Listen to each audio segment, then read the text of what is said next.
ኢትዮጵያ ባለፉት 10 ዓመታት ከግጭት አዙሪት እንዳትላቀቅ ሲያደርጓት የቆዩ መዋቅራዊና ፖለቲካዊ ችግሮችን በዘላቂነት ለመፍታት ሀገራዊ ምክክር እያካሄደች ትገኛለች። ከዚሁ ጎን ለጎን የወደፊት ዕጣ ፈንታዋ የሚወሰንበት የዴሞክራሲ ስርዓት ግንባታው የሚጠናከርበት ብቸኛው የስልጣን ምንጭ ምርጫ ብቻ መሆኑን ለማረጋገጥ 7ኛውን ጠቅላላ ምርጫ ለማካሄድ ከጫፍ ደርሳለች።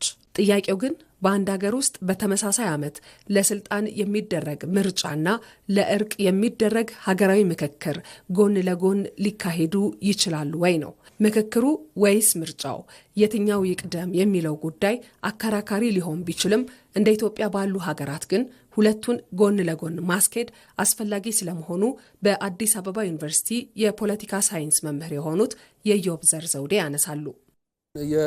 ምርጫ ወቅት እንደመሆኑ መጠን አንደኛው ትልቁ ስበት የምርጫ ውጤቶችንና የምርጫ ክርክሮችን የምርጫ ተቋማትን አሰራር ትልቁን ቦታ ይዞ ቢገኝም የዚህ ናሽናል ዳያሎግ ወይንም ደግሞ የሀገር ምክክሩ ጉዳይ ግን በምርጫ የፖለቲካ አውድ ውስጥ ሊቀነበቡ የማይችሉ ግን አገራችን ካለፈችባቸው የታሪክ መቆራቆዞች የማንነቶች የቴሪቶሪ ጉዳዮችና የህገ መንግስታዊ ክለሳንም ጭምር የሚያካትት እንደመሆኑ ከምርጫ የተራዘመን ኢሹ ይጠይቃል።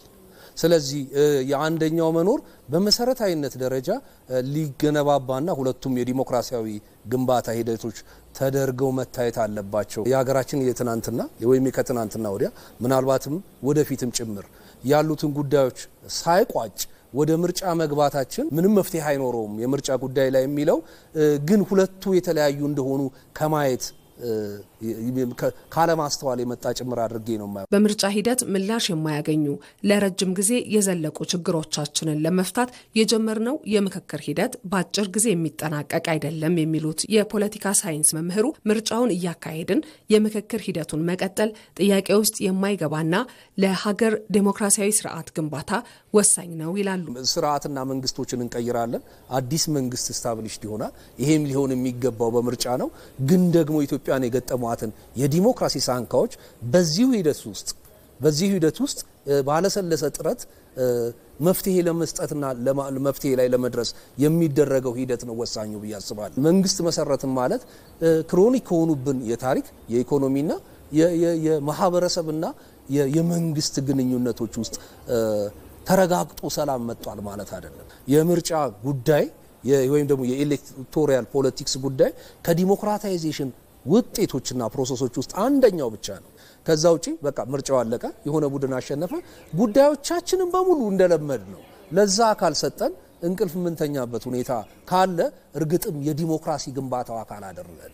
እነዚህ ሁለት ትላልቅ ሀገራዊ ጉዳዮች በተቀራረበ ጊዜ ውስጥ መከናወናቸው ኢትዮጵያን ከግጭት አዙሪት አውጥቶ ወደ ሁለንተናዊ ብልጽግና ለማሻገር የሚያግዝ ስትራቴጂካዊ ጥምረት ተደርጎ ሊወሰድ ይችላል። በምርጫው ህዝባዊ ውክልና ያለውን መንግስት በማቋቋም በምክክሩ ደግሞ እስከዛሬ ሳይፈቱ የዘለቁ የግጭት መንስኤም የነበሩ ችግሮችን በመፍታት ሀገራዊ መግባባትን መፍጠር ይቻላል። ዘላቂ ሰላምን ለማምጣት ከዚህ የተሻለ መሳሪያ ምን አለ ብለው መጠየቅ ነው ያስፈልገውና መታኮሱ ቀላል ነው። ጀግንነት ማሳየት ይቻላል፣ ግን ልማት አያመጣም። ብዙ ጊዜ አይተነዋልና በጉልበት የተያዘ መንግስት በጉልበት ነው የሚፈርሰው እና አዙሪት ውስጥ የመግባት ጉዳይ ነው ማለት ነው። ያ መንገድ ሞክረነው ያየነውና ችግርም እንዳለበት ልማትም እንዳላመጣ ተገንዘበናል ማለት ነው። ከዛ የሚያወጣን ሌላ የተሻለ የአስተዳደር ስርዓትን መዘርጋት ነው ማለት ነው አላማው። ስርዓቱ ከተዘረጋ ልማት ያመጣል። ተስፋ የምናደርገው ሰላም መጥቶ ልማት ያመጣል የሚለውን ነውና የምናስበውና የምንመኘው። በዚህ ሂደት ካለፈ ብዙ ነገሮች መንገድ ማስያዝ ይቻላል ባይ ነኝ። በኢትዮጵያ ታሪክ የኔ ብቻ የሚለው መንገድ ለብዙ ደም መፋሰስ ምክንያት ሆኖ ቆይቷል። ኢትዮጵያ ለዘመናት የዘለቁ ችግሮቿን ለመፍታት የጀመረችውን ሀገራዊ ምክክርና 7ኛውን ጠቅላላ ምርጫ በቅንጅት በማስኬድ ለሀገር ግንባታ መጠቀም ያለንበት ጊዜ ግድ የሚለው ጉዳይ ነው። አሁን ጥያቄው ምርጫ ይቅደም ወይስ ምክክር የሚለው ሳይሆን ሁለቱንም መሳ ለመሳ በማስኬድ ለዲሞክራሲ ስርዓት ግንባታው እንዴት እንጠቀምባቸው የሚለው ሆኗል።